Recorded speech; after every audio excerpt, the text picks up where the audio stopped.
We know we can format our Excel worksheet using colours for the background, the font colour, the typeface, but they all fall under a sort of larger banner of theme. So when you go to choose a cell or number of cells, if we take our sales data 2013 as an example file, when we want to control the background colour, we click the background colour choices and we see there are a choice of theme colours or standard colours, and the same with the font, theme colour or standard colours. And you'll even find that under the typeface choices, there are theme fonts and then all fonts. The idea behind a theme is if you keep to the theme, so you keep the same typefaces that are on offer and the same colours that are on offer, you can actually switch themes and all the colours will change consistently. So we have tried to stay with the theme colours. So if I change these to a sort of green from the theme choices, if I then want to change the theme, then I'll be changed to whatever colour falls into that same little slot there. Try and think of these as a set of numbers, and then each number can be swapped for a different colour when you change the theme.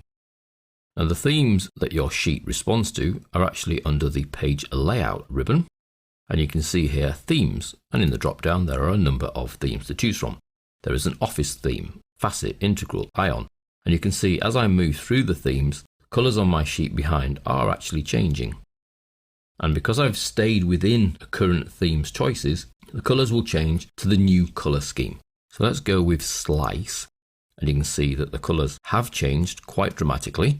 And on the home ribbon, you'll see your new colour choices in the theme slots. I'm still in the same position here as I was previously on the other theme, but I've now got a different colour in that slot. And the same for the font colour. I'm in this slot here, whatever colour that happens to be. The typeface has also changed for this particular theme because the theme fonts are actually Century Gothic as opposed to Calibri. So the typeface and the colours have been changed by the theme. Now within each theme, so if I go back to the page layout, you'll see you can choose a main theme. You can even browse for themes that you might have on your machine and save the current theme if you've made a few changes to it. So although you might think there are only 10 themes to choose from, and I'm currently on the slice, within the slice theme, I can then choose a subset of colours. And those subset of colours are Office, Office 27 to 2010, or Grayscale, or Blue, Red, Blue. And you can see as you move down the colours, it's affecting the sheet behind.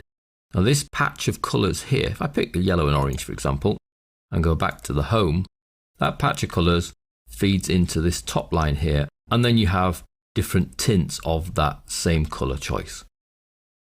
So it's not just a set of colours, you have control over a colour scheme, and you can even customise these colours should you so wish, by setting the different accents, the different background colours, and even hyperlink colours. Now within your theme, you can also control the fonts by going Calibri Light, Cambria, and again, as you choose down the list, it's affecting the background. So we could change the default font for the current theme to Kandara, and you can see that that affects my sheet. And on top of that, the last thing for our themes are effects. Now you can see that as you move through, nothing is actually affected because these effects affect objects. So the thing we need to do now is actually insert an object. So let's go to the Insert ribbon, Illustrations, Shapes, and we'll choose a simple rectangle and draw that over here. Now you'll find, if we go back to the page layout and come down to the effects, and as we step through the effects, you'll see that our shape over to the right there is actually responding to the change of effect. The glossy one has the biggest change.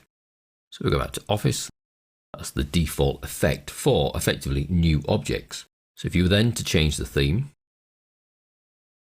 you see the object color changes as well to the color that is sat in the same color slot on the color scheme. So it's that consistency as you move from sheet to sheet. So things look the same color, same typeface, same size, etc.